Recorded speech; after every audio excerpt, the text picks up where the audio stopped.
కూడా తేలిపోతుంది. బడేబాయ్ ఛోటాబాయ్ బంధం ఏదైతే ఉన్నదో ఆ బంధంతోనే మీరు రేవంత్ రెడ్డిని కాపాడుతున్నారని మేము బలంగా నమ్ముతా ఉన్నాం. బడేబాయ్ ఛోటాబాయ్కి సంబంధం లేకపోతే ఈ కేసు విషయంలో వెంటనే ఈ ఫోరెన్సిక్ ల్యాబ్ తగలబెట్టిన నేరగాడు క్రిమినల్ రేవంత్ రెడ్డి మీద వెంటనే మరి సిట్టింగ్ జడ్జి ద్వారా వెంటనే ఎంక్వైరీ చేయించాలని చెప్పి కూడా మేము కేంద్ర ప్రభుత్వాన్ని డిమాండ్ చేస్తా ఉన్నాం. ఇది మొదటిసారి కాదు. మన సింగరేణి కుంభకోణం మేము బయటపెట్టినాం. సింగరేణిలో 49% వాటా కేంద్ర ప్రభుత్వానికి ఉన్నది. అయ్యా స్కామ్ జరిగింది, ముఖ్యమంత్రి బామ్మరిది అడ్డంగా దొరికిండు, విచారణ జరిపించండి అంటే ఇంతవరకు విచారణ లేదు. దీన్ని బట్టే అర్థం చేసుకోవచ్చు బడేబాయ్ ఛోటేబాయ్ బంధం ఎంత దృఢంగా ఉన్నదో. మాకు ఇంకొక అనుమానం కూడా ఉంది. మరి ఈ అగ్ని ప్రమాదం అని ఏదైతే బుకాయిస్తున్నారో దీని వెనకాల ఇక్కడున్నోళ్ళే ఉన్నారా, ఢిల్లీ పెద్దలు కూడా ఏమైనా ఉన్నారా మాకు అనుమానం ఉంది. ఎందుకంటే ఢిల్లీలో కూడా ఇవాళ అక్కడున్న ప్రభుత్వం మరి కొంతమంది మద్దతుతో నడుస్తున్నది, వారికి కూడా ఈ కేసులో ఉన్నది. కొంత తిలాపాపం తలా పిడికెట్ లెక్క వాళ్ళకు కూడా కొంత వాటా ఉన్నది.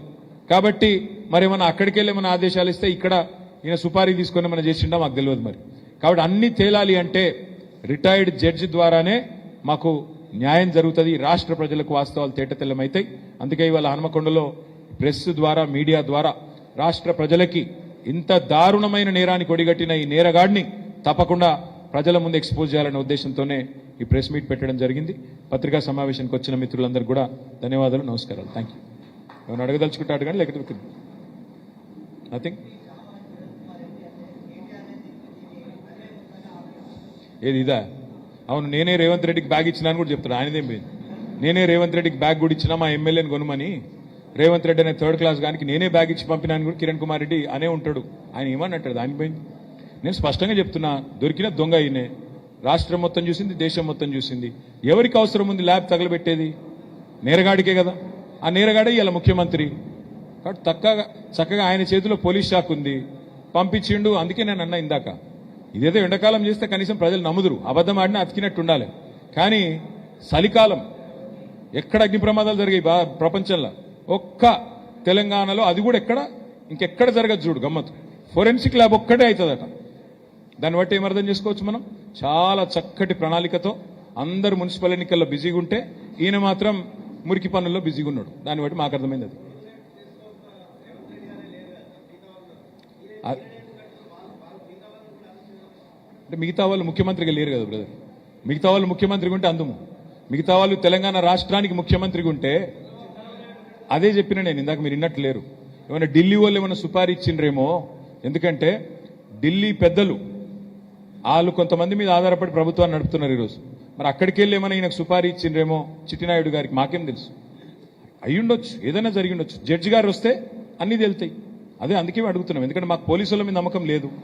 ప్రైవేట్ ఆర్మీ లెక్క పనిచేస్తున్నారు వాళ్ళు. మీరు ఒకటి చూడండి బ్రదర్, పాపం ఒక ఆయన నిజాయితీగా హబీబుల్లా ఖాన్ అని ఒక పోలీస్ అధికారి, సర్కిల్ ఇన్స్పెక్టర్, పొంగులేటి శ్రీనివాసరెడ్డి కొడుకు 70 మంది గుండాగాలను వేసుకొని పోయి ఒక విలువైన భూమిని వట్టినాగులపల్లిలో ఆక్రమిస్తే ఈ హబీబుల్లా ఖాన్ అంటే ఆయన పాపం తెలియక కేసు రిజిస్టర్ చేసిండు. ఆయన దీశవతల వారేసిండు తెల్లారి. అంటే ఎంత గుండాగిరి నడుస్తుంది ఈ ప్రభుత్వంలో. అంతెందుకంటే ఇక్కడ కొండా సురేఖ బిడ్డ ఓపెన్గా వచ్చి చెప్పింది కదా బయటికి, ఏం సాటుమాటికి చెప్పలే కదా, మీకే చెప్పింది కదా. ఏం చెప్పింది? రోహిన్ రెడ్డి అనేటోడు తుపాకీ పెట్టి బెదిరించిండు, మా సుమంత్కేం సంబంధం లేదు, ముఖ్యమంత్రి తమ్ముడు లాంటి రోహిన్ రెడ్డి చెప్పిండు. ఏమైనా యాక్షన్ అయిందా ఇప్పటివరకు? పోలీసులు ఏమైనా పీకినరా? పీకగలుగుతారా? నేరస్తుడే సీఎం అయితే, నేరస్తుడే హోమ్ మినిస్టర్ అయితే ఏం పీకుతుంది పోలీస్ శాఖ? ఇట్లాంటి పనులే చేస్తారు. పోయి కాల్చిరాపురంటే కాల్చి వస్తారు. ఏమున్నది వాళ్ళ చేతిలో? కాబట్టి నా అనుమానం అయితే పక్కా ఇది ముఖ్యమంత్రి చేయించిండు అనేది నా అనుమానం. ఇది రాష్ట్ర ప్రజలు కూడా ఖచ్చితంగా ఒక నేరగాడు తన నేరాన్ని కప్పిపుచ్చుకోవడానికి విచారణ చివరి దశలోకి వచ్చిన స్థాయిలో తప్పకుండా కప్పిపుచ్చుకోవడానికి చేసిండు అని రాష్ట్ర ప్రజలు కూడా అనుమానం వ్యక్తం చేస్తున్నారు. ఈ అనుమానాలు నిజమా కాదా తేలాలి అంటే ఒక సిట్టింగ్ జడ్జిని వేసి విచారణ జరిపించండి అని కేంద్ర ప్రభుత్వాన్ని మేము డిమాండ్ చేస్తున్నాము. తప్పేముంది అందులో? Okay, thank you.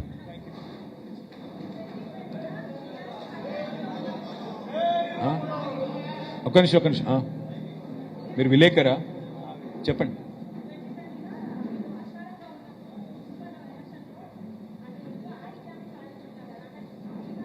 ట్వంటీలో చెప్తామా. మాకు 2020లో ఆ రోజు మున్సిపల్ ఎన్నికలు జరిగితే మొత్తం రాష్ట్ర వ్యాప్తంగా నాకు గుర్తున్నంత కాడికి 143 చోట్ల జరిగితే రాష్ట్రం మొత్తంలో మా పార్టీకి 135 దాకా వచ్చినాయి మున్సిపాలిటీ. కేవలం కాంగ్రెస్ బీజేపీ అంతా కలిపి ఓ 2 చోట్ల అయితే కాంగ్రెస్ బీజేపీ కలిసి సంసారం చేసినాయి. మణికొండ తర్వాత మక్తల్ ఈ 2 చోట్ల కలిసి కౌన్సిల్ ఫామ్ చేసినారు. మొత్తం కలిపి కాంగ్రెస్ గెలిచింది ఏంటంటే 5ో 6ో మున్సిపాలిటీ. కానీ ఈసారి మీరు చూస్తారు ఫలితాలు 13 తారీఖు రోజు బ్రహ్మాండంగా గణనీయమైన ఫలితాలు సాధిస్తాం. పాత వరంగల్ జిల్లా, ఉమ్మడి వరంగల్ జిల్లాలో కూడా మంచి ఫలితాలు సాధిస్తామనే విశ్వాసం నాకు. Thank you.